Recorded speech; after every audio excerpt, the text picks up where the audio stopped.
کیا بات ہے کہ وہ بھی اپنی دلیلوں پہ لوگوں کو قائل نہیں کروا سکا ہے، خدا اپنی دلیلوں پہ خود کہتا ہے کہ اگر اللہ چاہتا تو سارے زمانے کو ایک جیسا بنا دیتا، مگر اللہ تمہاری آزمائش لینا چاہتا ہے۔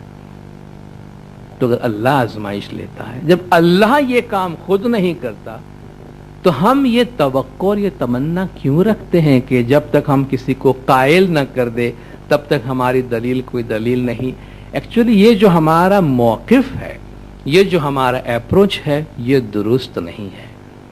وَمَا عَلَى الرَّسُولِ إِلَّا الْبَلَاغُ، اللہ نے فرمایا کہ رسول کا کام یہ ہے کہ پیغام پہنچا دے، رسول کا کام یہ ہے کہ میسج پہنچا دے، پھر ان کا کام، دن میں کوئی زبردستی نہیں ہے۔ ہمیں اگر ایسا موقع آتا ہے ہم اپنا موقف بیان کریں، دیکھو بھئی یہ ہمارا عقیدہ ہے، یہ ہمارا ماننا ہے، سامنے والا اس سے قائل ہوتا ہے یا وہ اس کی ہنسی اڑاتا ہے، وہ اس کا نیچر ہے، وہ اس کا مسئلہ ہے، لیکن کم از کم ہمیں معلوم ہو کہ ہم کیا مانتے ہیں اور ہم کیا کمیونیکیٹ کرتے ہیں۔ تو یہ جو دلیل ہے کہ ہم قائل کر سکیں لوگوں کو، یا ہمارے پاس ایسی دلیلیں ہونی چاہیے کہ سامنے والا مان جائے، ایسی کوشش کبھی کرنا نہیں کہ ہم سامنے والے کو منانے یا ان کو بالکل جب تک ہماری بات مانے نہیں ہم اس کو چھوڑے نہیں۔ دین کے معاملے میں اللہ نے ایسا کوئی حکم نہیں دیا ہے، تو قائل کرنے کو بھول جائیے، اپنے پاس اتنی معلومات، اتنا انفارمیشن رکھیں کہ بوقت ضرورت ہم بہت اچھی طرح اپنی باتوں کو کمیونیکیٹ کر سکیں۔ ایک اور بات اس میں یہ ہے کہ اسلام کو اللہ تعالیٰ نے دین فطرت قرار دیا ہے۔ اسلام از اے نیچرل ریلیجن، جس طرح میں نے کہا کہ اسلام کا تعلق انٹلیکٹ کے ساتھ براہ راست ہے، اسی طرح اللہ فرماتا ہے کہ اسلام جو ہے وہ نیچر کے مطابق چلتا ہے۔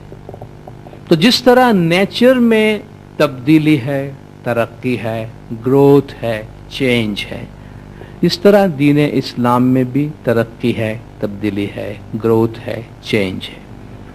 جو دین اسلام کو ایک ریجڈ فارم دینا چاہتا ہے وہ ایسا ہی ہے کہ جیسے کوئی نیچر کو ایک ریجڈ فارم دیا جائے۔ اب 12 مہینے کی جو موسم کی تبدیلی ہے اس کو آپ دیکھتے ہیں، آپ گلوبلی جو موسم جس طرح چلتا ہے اس کو دیکھتے ہیں، پورے فطرت میں ایک اللہ تعالیٰ کا قانون چل رہا ہے، اس کے مطابق ہم چلتے ہیں۔ اللہ فرماتا ہے اس کا دین بھی اسی نیچر کے مطابق، نیچرل لا کے مطابق چلتا ہے، اور سب سے اہم بات جو نیچر میں ہے وہ گروتھ ہے، پروگریس ہے، ترقی ہے، اور بالکل اسی طرح دین کے اندر بھی گروتھ ہے۔ اگر آپ ایک ٹریول سفر پہ ہے، دو آدمی اگر سفر پہ جا رہا ہے، ایک چل رہا ہے اور دوسرا رک گیا ہے، تو وہ دونوں ایک جیسے کبھی نہیں ہو سکتے۔ جو رک گیا سو رک گیا، جہاں رک گیا وہیں وہ منجمد ہو گیا، مگر جو چل رہا ہے اس کے پاس ہر روز ایک فریشنس ہے، ہر روز ایک نئی منزل ہے، ہر روز اس کے سامنے نئی اپرچونٹیز اور نئی پاسبلٹیز ہے۔ اور اللہ تعالیٰ بہت ایمفیٹیکلی قرآن حکیم میں فرماتا ہے کہ ان اللہ لا یغیر ما بقوم حتی یغیروا ما بانفسہم، کہ اللہ تعالیٰ کبھی بھی اس قوم کو نہیں بدلتا جب تک کہ وہ قوم اپنے آپ کو اندر سے نہیں بدلتی۔ جو کچھ ان کے اندر ہے جب تک وہ خود نہیں بدلیں گے، یعنی اللہ فرماتا ہے کہ چینج نیچر کا حصہ ہے، تم اگر نہیں بدلو گے تو اللہ تم کو نہیں بدلے گا۔ ان اللہ لا یغیر ما بقوم حتی یغیروا ما بانفسہم، جب تک لوگ اپنے اندر کے اپنے آپ کو یا اپنے باطن کو چینج نہ کرے، اللہ کسی کو بھی چینج نہیں کرتا۔ تو ظاہر ہے اللہ جب وقت کے ساتھ بدلنے کی خود تعلیم دیتا ہے، اس طریقے سے چلنا دین پر چلنے کا نام ہے۔ ایک اور مشکل مرحلہ جو ہمارے سامنے ہوتا ہے، جس طرح وہ قائل کرنے والا ایک بہت اسٹرانگ مسئلہ ہمارے لیے، اس طرح ایک میجورٹی اور مائنورٹی کا ایک بہت بڑا مسئلہ ہمارے پاس، کہ بھئی اتنی بڑی تعداد میں کچھ لوگ جو ہیں وہ کسی بات پہ عمل کر رہے ہیں، اور جس میں آپ خود الگ پڑ جاتے ہیں تھوڑی سی باتوں کے لیے، تو کیا یہ صحیح نہیں ہے کہ جو اکثریت جس بات پہ عمل کرتے ہیں وہ درست ہیں اور جو اقلیت ہے وہ شاید راستے سے بھٹک گئے ہوں؟ عام طور پر یہ تصور پایا جاتا ہے۔ بھئی سارا عالم اسلام، سارے مسلمان یہ کام کرتے ہیں، مگر ایک آپ ہیں جو آپ یہ کام نہیں کرتے ہیں۔ اور ہم سمجھتے ہیں واقعی یار ہماری تعداد کیا ہے، ہم ہیں کتنے لوگ، اور جب سارا عالم اسلام یہ کرتا ہے تو اتنے سارے لوگ تو غلط نہیں ہو سکتے۔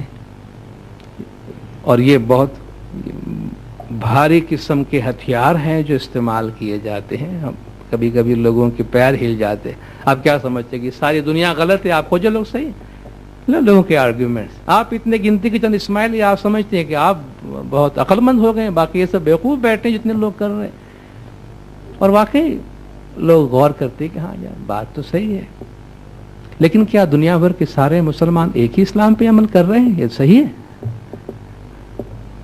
کیا ہمیں واقعی یہ معلوم ہے کہ دنیا بھر کے تمام مسلمان ایک ہی طریقے سے دین اسلام پہ عمل کر رہے ہیں؟ کیا سب کے پاس دین اسلام کی ایک ہی صورت ہے سوائے اسماعیلیوں کے؟ کبھی ہم نے دیکھا ہے اندر جا کے ان میں کتنے انٹرپریٹیشن ہیں؟ آپ سعودی عربیہ سے شروع کر کے اور آپ انڈونیشیا تک جائیں، آپ اسلام کے فارمز دیکھیں۔ اسی اسلام کے اندر ایک مسلمان جس چیز کو اپنے دین کی بنیاد سمجھتا ہے، دوسرا مسلمان اسے کفر کہتا ہے۔ آپ انڈو پاکستان، ہمارے ساؤتھ ایسٹ ایشیا کے ٹریڈیشن کو لے لیجئے، قبروں پہ جانا، مزاروں پہ جانا، قوالیاں گانا، مزاروں پہ عقیدت مندی کا کتنا اہم رجحان یہاں پہ پایا جاتا ہے، اور وہ لوگوں کے لیے اپنی عقیدت مندی اور ایمان کا ایک پلر ہے۔ آپ کو اسی اسلام کے اندر ایسے لوگ ملیں گے جو قبر کی نشانی چھوڑنے کو بھی حرام مانتے ہیں۔ اسی اسلام میں لوگ ہیں جن کے نزدیک قبر کی نشانی تک چھوڑنا، چاہے وہ انبیاء ہو، چاہے ائمہ ہو، چاہے بڑے لوگ ہوں یا چھوٹے لوگ ہوں، قبر کی نشانی تک نہیں ہونی چاہیے۔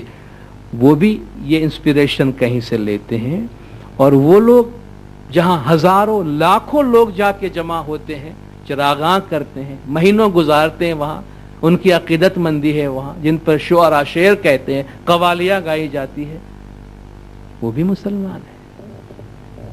تو آپ کس اسلام کی بات؟ دنیا میں کس جگہ پہ، کون سا ملک ایسا ہے جہاں بتائیے کہ جہاں سارے ایک ہی قسم کے مسلمان بستے ہو؟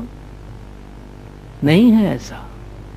اور دین کے معاملے میں یہ اقلیت اور اکثریت کی دلیل، جس کو آپ ڈیموکریسی کہتے ہیں، یہ دین میں نہیں ہے۔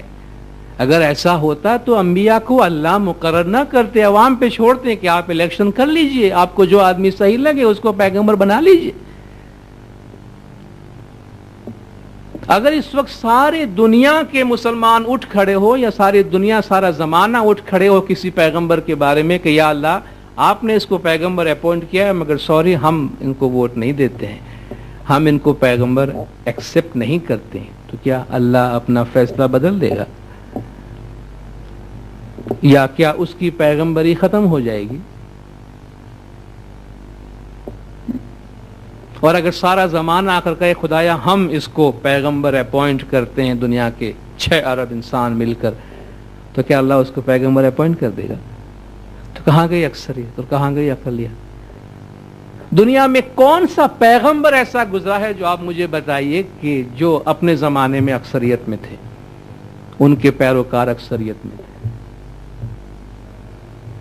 ہمیشہ پیغمبر اور ان کی امت اور ان کے فالوورز مظلوم رہے ہیں، ہمیشہ مظلوم رہے، لڑائیاں لڑتے رہے، سامنے بہت بڑی فوج ہے، یہاں گنتی کے چند لوگ، کوئی بھی پیغمبر مظلوم رہے ہیں، مفلوق الحال رہے ہیں، غریب رہے ہیں۔ موسیٰ علیہ السلام تو اللہ سے یہ شکایت کرتے رہے کہ اللہ پیغمبری تو نے مجھے دی ہے، راہ راست پہ لگانے کا کام تو نے میرے حوالے کیا ہے، ریسورسز سارا لے کے فرعون کو دیا ہوا ہے، پیسے سارے اس کے پاس ہیں، میں وہ غریب کا غریب، میرے پاس کچھ بھی نہیں ہے،